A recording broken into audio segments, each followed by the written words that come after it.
El programa de Educación Preescolar 2004 señala que planificar el trabajo docente significa pensar de manera anticipada qué se pretende que logren los niños y cómo llevar a cabo las actividades. Y hablando de las competencias de los pequeños, en la educación preescolar, la evaluación tiene una función esencial y exclusivamente formativa. Es un medio para el mejoramiento del proceso educativo y no para determinar si un alumno acredita un grado como condición para pasar al siguiente. ¿Qué descubrimos y aprendemos entonces al planificar y evaluar? Esta es una pregunta importante a la que intentaremos dar respuesta en este programa. Quédese con nosotros.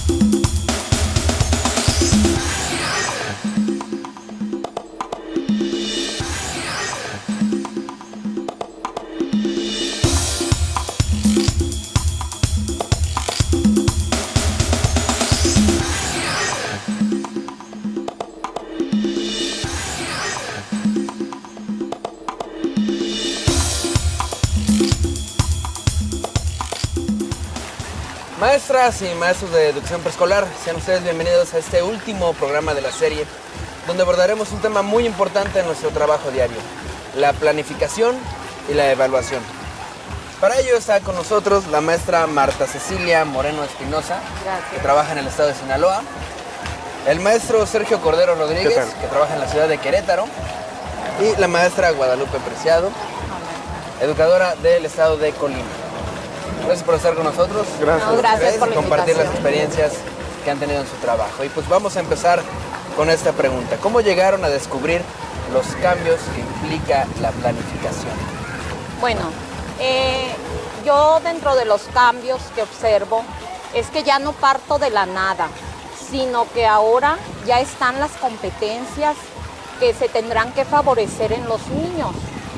Primero, yo recuerdo planeaciones en años pasados en donde nos guiábamos por propósitos, pero esos propósitos nosotros los diseñábamos y a veces eran difíciles en su diseño y también a veces eran repetitivos y no tenían esa coherencia con el proyecto que trabajábamos. Otro de los cambios que yo he encontrado es que puedo puedo llevar ese seguimiento y ese desarrollo en una situación didáctica, porque en la planeación de proyectos yo encontraba que a veces me detenía mucho el tiempo, decía, no, es que este proyecto me tiene que durar 15 días y de ahí, o sea, yo aguantaba al máximo las actividades, aunque ya el interés se perdía de los niños. Otro de los cambios que he podido encontrar es que puedes hacer una mejor distribución de la jornada diaria, porque desde el momento que planificas tu situación didáctica, pues empiezas a valorar el tiempo, a qué actividades se le va a dar mayor peso, qué actividades se van a desarrollar en un solo día. Muy bien, maestro Sergio, ¿cómo los descubriste tú? Bueno, mira, yo coincido con la maestra en que el nuevo programa, la reforma, trae consigo cambios muy importantes para la práctica docente y en particular de la planeación. Te cuento mi experiencia. Cuando yo leí el programa de educación preescolar me di cuenta que había un apartado que hablaba de las características infantiles y al detenerme un poquito a pensar sobre ellas me di cuenta que ahí me daban elementos generales y muy importantes para hacer mi planeación. ¿A qué me refiero con esto? Que plantea situaciones particulares de los niños y características infantiles muy específicas como son que los niños aprenden al mismo tiempo que interactúan con sus compañeros. Y esto para mí fue una oportunidad muy buena para organizar mi planeación y mis situaciones didácticas porque ya consideré que los niños van a aprender en la interacción con sus pares, mediante el juego y que, por ejemplo, no llegan en limpio a la escuela, sino que llegan ya con una serie de conocimientos que me van a dar a mí la pauta para poder hacer una planeación que atienda a la diversidad, bueno, de niños que hay en el aula. Eso es lo que yo puedo compartirte de la planeación. Pues muchas gracias, maestro Sergio.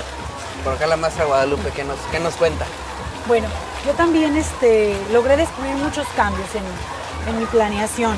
Principalmente el hecho de tener que modificar mi jornada de trabajo, de dejar de lado el proyecto de trabajo donde tenía que destinar 45 minutos de las 3 horas de la jornada. Ahora es pensar en función a la competencia y desde la primera actividad que hace el niño al ingresar al jardín, desde ahí estar contemplando el hecho de tener que diseñar situaciones para favorecer las competencias. Creo que ese fue un aspecto que a mí me implicó descubrir un cambio. Otro fue el tener que enfrentarme a plantear situaciones y actividades que fueran retadoras para los niños. El hecho de que se señale en el programa que hay que movilizar las capacidades en ellos, para mí implicó un reto, porque acostumbrada a una forma un tanto tradicional de enseñanza, a romper con el concepto de que yo no enseño, yo ayudo al niño a construir. Entonces, eso fue algo difícil de asimilar, pero sobre todo difícil de poder construir en el aula. También esto trajo consigo cambiar mi visión sobre el niño, sobre mi papel. Mi papel en el aula no tenía que ser el mismo. Mi función orientadora tenía que hacerse con un sentido pedagógico bien definido. Y también el hecho de provocar en los niños el uso y la resolución de problemas y retomar en ellos los conocimientos previos. No nada más saber que los tienen, sino esos conocimientos involucrarlos en las actividades. Así es. Pues bueno, vamos a continuar con esta plática, pero vamos a ver antes una opinión de otra educadora. Y ahorita regresamos.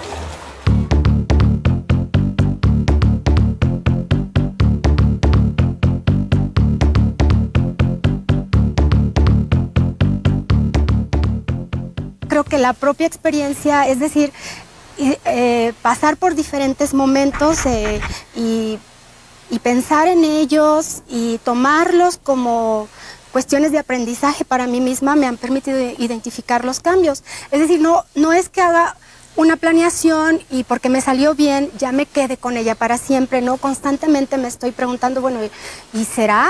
¿No? ¿Podrán así? O retomando lo que he registrado o lo que he pensado, y a partir de la experiencia que estamos viviendo con los niños, encontrarle sentido si realmente, como yo había imaginado, esas actividades o esas situaciones se están acercando o están logrando o están permitiendo que los niños pongan en juego capacidades. ¿Cómo han logrado descubrir los cambios que implica la evaluación? Bueno, también no ha sido un proceso fácil de consolidar. Sin embargo, los cambios yo los he podido descubrir a partir de las situaciones que se me han presentado en el aula y las cuales debo de aprender a resolver. Por ejemplo, yo me di cuenta que anteriormente yo evaluaba más enfocándome a los aspectos sociales y conductuales del niño. Si peleaba, si jugaba, si se integraba a las actividades, pero tenían un enfoque social y cuidaba que lo que yo pretendía realizar con mis proyectos fuera evaluado. Pero entonces ahora el programa me pide que yo evalúe al niño no únicamente en un momento, sino dice, evalúa al niño en diferentes momentos, en diferentes situaciones, analiza sus formas de actuar y registra. Y también yo comúnmente hacía situaciones donde la evaluación la realizaba y anotaba qué logros y qué dificultades tenían los niños. Por esas dificultades quedaban en ese registro y no me eran útiles. La siguiente ocasión, cuando volví a evaluar al mismo niño, volví a registrar logros y dificultades, pero finalmente no tenía una funcionalidad porque las dificultades que yo registraba no se les daba un seguimiento. Entonces, ¿dónde quedaba mi papel de intervención? Claro. Quedaba limitado. Ahora este programa me permite a mí y me obliga a tener que dar un seguimiento paulatino. pero más que una obligación encuentro ahora una funcionalidad en la evaluación que hago y dejo de lado todo aquello que tiene que ver con listas de cotejo y me centro más en procesos funcionales del aprendizaje. Muy bien. Maestro Sergio. Bueno, el proceso que yo tuve que realizar fue largo, fue un proceso tampoco nada fácil para llegar a un momento para entender la evaluación en su carácter formativo. Cuando yo leía en el programa el carácter formativo de la evaluación, yo me imaginaba una evaluación a la que no se le escapara nada, ningún detalle. Entonces utilicé mi diario de trabajo como una copia fidedigna de todo lo que pasaba con los niños y en la situación. A veces se desbordaba y empezaba a hablar de cosas que a lo mejor no estaban previamente establecidas que yo me fijara. Después comencé a cuestionarme a mí mismo, bueno, ¿qué es en lo que me tengo que fijar? Y bueno, ahí el mismo programa te habla de que tú te tienes que fijar y centrar en las competencias que los niños manifiestan a la hora de las situaciones didácticas que tú diseñas para ellos. Entonces, de esa manera fui acortando mi campo de visión. Y sí trataba de ver todo, pero a la hora de hacer una evaluación, yo comenzaba a discriminar ya un poquito la información para poder construir un documento que me sirviera a mí para diseñar clases y para dar cuenta de lo que los niños hicieron o no hicieron en la situación que yo había previsto y ver si eso que pasó tenía congruencia con lo que yo había planeado. Entonces, yo describiría este proceso de la evaluación como un embudo en donde comencé a describir puntualmente todo y llegué a una selección más fina a partir de la observación de las competencias en los niños. Muy bien, maestra. Yo al igual coincido con lo que dicen la profesora Lupita y el profesor Sergio. Este proceso no ha sido nada fácil. En mi caso también he ido pasando por diferentes etapas y la verdad que en ocasiones me he sentido con cierta desesperación por no encontrar esa estrategia que me permita a mí el registrar esos logros y esas dificultades de los niños, pero también, como dice la maestra Lupita, esas necesidades. O sea, que nuestra preocupación no sea, fue en un principio, en mi caso, el que no nada más dedicarme a esos logros y a esas dificultades, también a lo que es realmente necesario hacer para que el niño siga logrando, ¿verdad?, mejores aprendizajes. Otra cosa también que he ido haciendo de una manera más sistemática es el tipo de observaciones que registro, porque ahora sé que no tengo que registrar todo lo que sucede, sino aquello que realmente es importante, aquello que me va a permitir a mí como educadora dar cuenta de esa mañana de trabajo. También otra cosa, el de tomar ese valor a las evidencias de los niños, porque antes, o sea, los niños podrían hacer sus registros gráficos o hacer sus evidencias, pero no le dábamos ese valor. Entonces, es algo que yo he entendido y que he construido también de que son necesarios. Muy bien, pues veamos también otra opinión.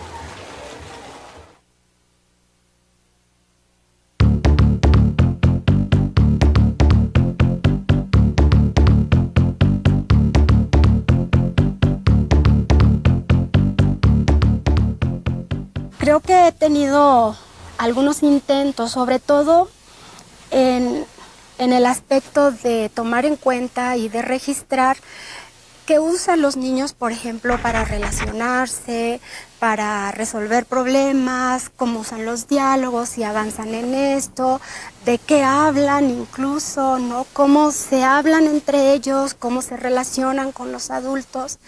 Pero me parece que en ese sentido todavía falta mucho.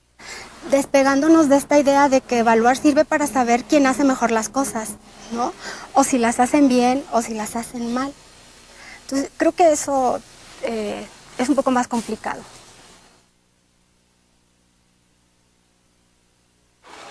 con base a las experiencias que ustedes han compartido y las que seguramente tienen muchas educadoras en el país, podemos afirmar que el cambio es posible. Claro.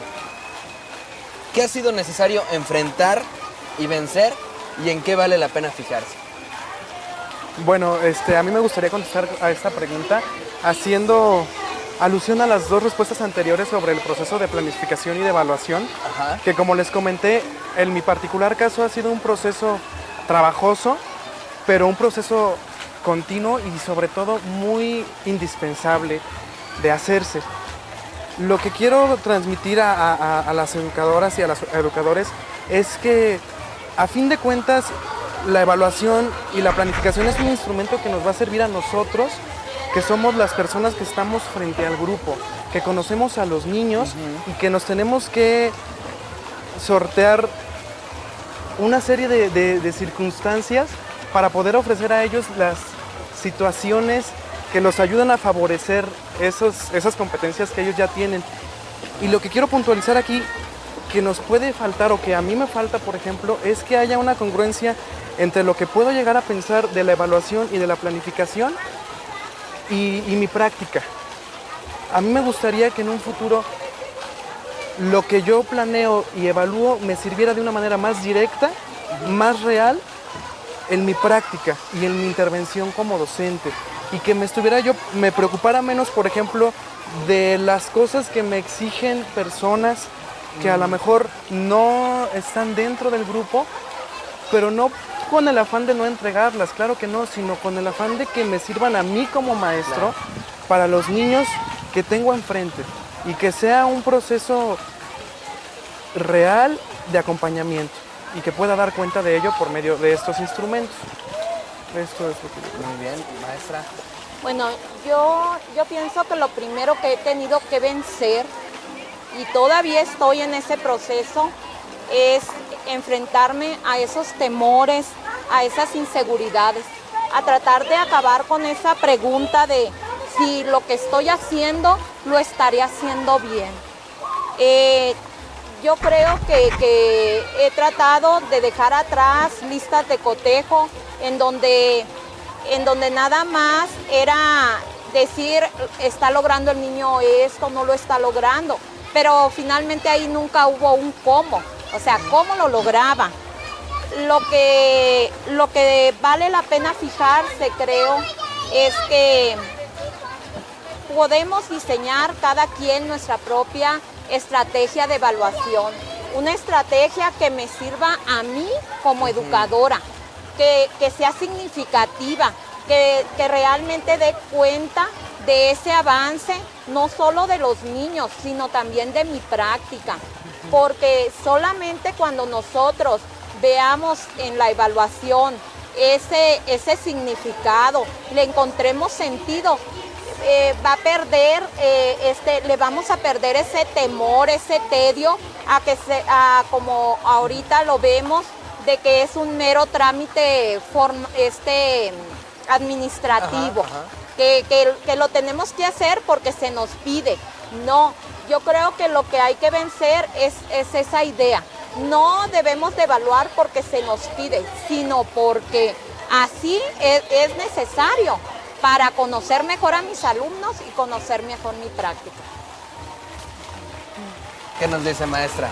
Bueno, yo he enfrentado y he vencido varias cosas, pero tal vez la principal en el proceso de la planeación y evaluación es vencer mis propias concepciones, modificar mi concepción sobre la enseñanza, sobre el aprendizaje, y quizá el punto central para mí es modificar mi concepción que yo tenía sobre el niño. Cuando yo pude modificar esta concepción, entonces visualicé al niño de una manera diferente. Un niño que es capaz de proponer, que puede interactuar, que es cambiante, del cual yo aprendo, y eso entonces me implica a mí como docente nuevos retos. Yo creo que he entendido muchas cosas de este programa y que el programa me ha llevado a una serie de sistematización de mis acciones. Y lo que yo debo de enfrentar ahora es que esta sistematización no vaya a complejizar mi práctica. Creo que si descubrí un elemento importante, que es la interacción y lo que yo puedo trabajar de manera conjunta con los niños, creo que no debe de complejizarlo toda la serie de instrumentos. Para mí los instrumentos entonces no debo de perderlos de vista que van a ser el medio, que me van a facilitar un proceso, pero que no se conviertan en un fin, porque entonces creo yo que dejaría de disfrutar, de vivenciar y de estar consciente de las cosas que realizo. Creo que algo a vencer también es el hecho de seguir aprendiendo, de tener una actitud de apertura, y creo que debo de fijarme con mayor detenimiento en los principios pedagógicos que establece el programa y cómo estos se vean reflejados en mis propios medios de planeación y evaluación y por supuesto en mi proceso de práctica. Muy bien. ¿Y cuál ha sido su experiencia, maestra, maestro? Escuchemos los testimonios de algunas educadoras.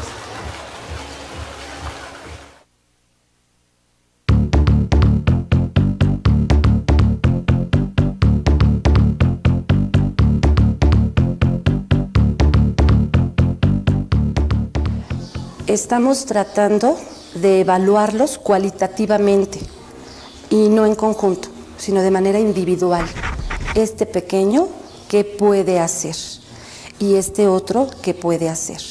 La diferencia es que no los estamos viendo como un conjunto, los estamos viendo como individuos independientes con sus características propias. Estamos llegando al final de nuestro programa, así que maestras, maestro, en una idea, ¿en qué consideran que hace falta avanzar? Bueno, sí, en mi caso yo creo que necesitaría continuar avanzando en ese reconocimiento de mis fortalezas y debilidades que he hecho hasta el momento de hoy a través de esa autoevaluación. Aceptar este reto con entusiasmo, con el mismo entusiasmo. Muy bien. A ver, maestro Sergio. Sí, claro, mira, yo quisiera terminar diciendo que hay que hacer un cambio de actitud, pero un cambio de actitud acompañado de acciones, y de acciones que den cuenta de nuestra práctica como maestros de preescolar, dándole la importancia que tiene en la vida de los pequeños y darnos cuenta de que nuestra posición es importante, es de trascendencia para ellos. Bueno, yo creo que hace falta a un mayor número de educadoras, nos hace falta permitirnos un espacio, darnos la oportunidad de leer de forma individual el programa, de apropiarse de él, de entenderlo, de reflexionarlo. Yo sé que el trabajo en grupo es importante, pero también es necesario que cada una de nosotras analice su actuar a partir de una reflexión directa que haga con el programa. Y así podremos tener la capacidad de justificar nuestro actuar sin temor a que alguien ajeno a nuestro trabajo en el aula nos esté emitiendo un juicio erróneo. Así es. Bueno, pues les agradezco a la maestra Marta Cecilia, a la maestra Guadalupe y al maestro Sergio por haber estado con nosotros y compartido sus experiencias. Gracias. Y a usted, maestra y maestro, que nos acompañaron durante esta serie de programas, estamos seguros de que les habrán sido de utilidad. No se olviden de consultar la página de la Reforma que está apareciendo en este momento en su pantalla. Eso es todo. Hasta pronto.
El programa de educación preescolar 2004 señala que planificar el trabajo docente significa pensar de manera anticipada qué se pretende que logren los niños y cómo llevar a cabo las actividades. Y hablando de las competencias de los pequeños, en la educación preescolar, la evaluación tiene una función esencial y exclusivamente formativa.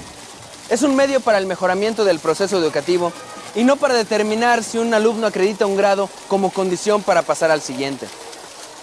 ¿Qué descubrimos y aprendemos entonces al planificar y evaluar? Esta es una pregunta importante a la que intentaremos dar respuesta en este programa. Quédese con nosotros.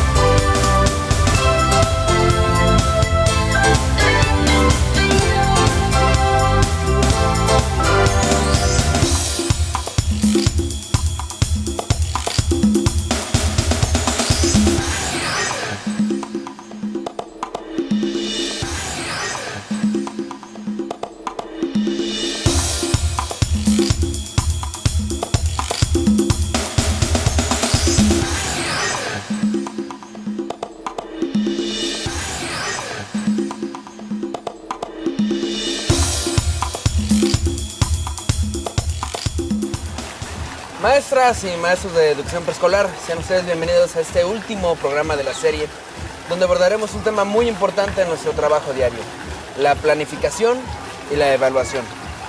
Para ello está con nosotros la maestra Marta Cecilia Moreno Espinosa, que trabaja en el estado de Sinaloa, el maestro Sergio Cordero Rodríguez,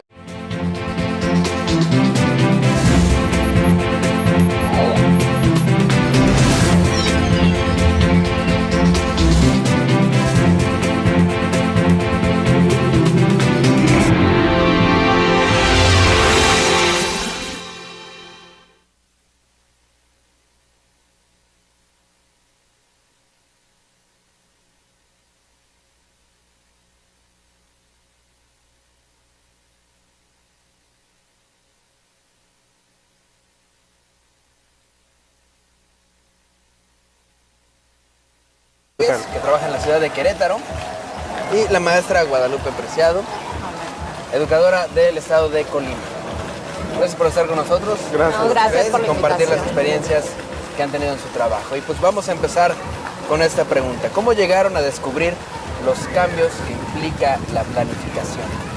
Bueno, yo dentro de los cambios que observo es que ya no parto de la nada, sino que ahora ya están las competencias que se tendrán que favorecer en los niños. Primero, yo recuerdo planeaciones en años pasados